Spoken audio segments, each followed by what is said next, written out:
that in some way increases the credibility of the organization and enhances its ability to compete with Channel 12 or with the Star Guardian Network or the Tribune Network. You can talk as many times as long as you want about this idea that nobody lost salary and so on. But among right-thinking people, I submit, it does not hold water. It doesn't hold water. So we shouldn't transfer anybody in any government departments when a new government come in? When you're talking about a systematic way of doing things that suggests to the average right-thinking person that that is a little too broad-based. You're talking about purging. You're talking about ethnic cleansing. But Mr. Cash, that's what you're talking about. You, the FNM, were the ones who sent ZNS people home. As a part of a restructuring exercises, coordinated, to make the organization ready for private for public broadcasting. That's what I'm talking about. But what is done, Mr. Miller. I expect that within short order there's going to be some expo settling up.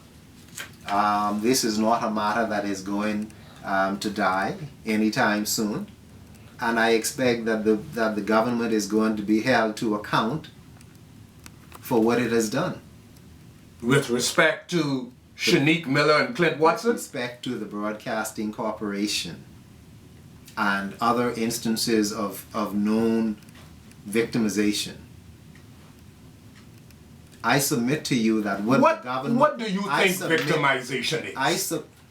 We're talking about political victimization. Right. And so what do you think that is? On the basis of political support or affiliation. And obviously in the PLP government's case, real or perceived. Okay, so what do you think political victimization is? Well, that's what we're talking about. Someone is being penalized because of their political affiliation or their suspected political affiliation. It is detrimental to the advancement of the country. Is there a description you want to put on being penalized? I mean, how far does that go? Does that mean loss of job, loss of income, loss of? You see, it's goes back to that old definition of pornography. It's not always easy to define it and describe it, but you know it when you see it. And I'm telling you from my standpoint, from the standpoint of my organization, the Free National Movement, if it walks like a duck, if it looks like a duck, if it quacks like a duck, it's a duck. It looks like victimization, it smells like victimization, it sounds like victimization. By the words from their own mouths, it seems like politically directed victimization.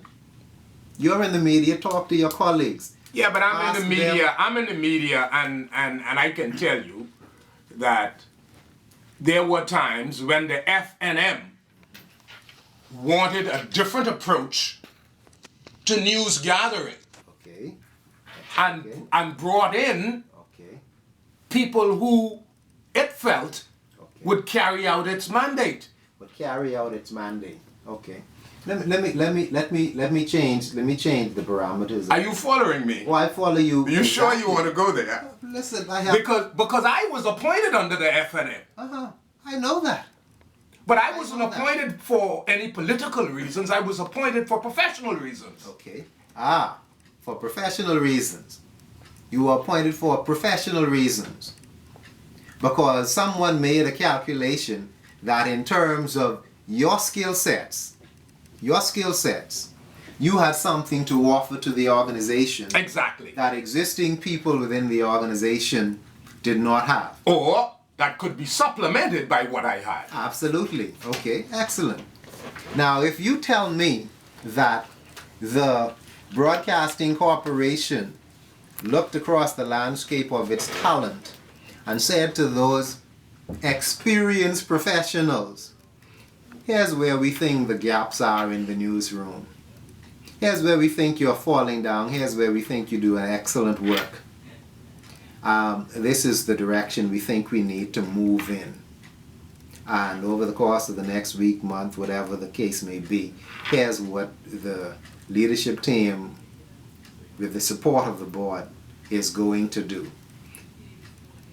I think that's a sound business case for how it ought to be done, right? And that would be to some degree consistent with what happened with you. Well, let me clarify something. I was appointed at ZNS twice. Once under the PLP and once under the FNM. That's why I say for professional reasons, had nothing to do with politics. Exactly. But you ask yourself the question of how talented professionals who, in the eyes of the average viewer, and there are thousands and thousands of Bahamians who watch the evening news and see these people as the most seasoned journalists who cover prime ministers and leaders of the opposition, international events and so on, and see them as the top brass people or the top shelf people in the organization, what then explains wholesale removal of those persons from your evening news team? That's what I'm saying to you, defies credulity in the eyes of the average Bahamian. Let's take a pause right here. This is Darold Miller Live. Our very special guest is former FNM Senator and FNM candidate Darren Cash. We'll be back right after these messages.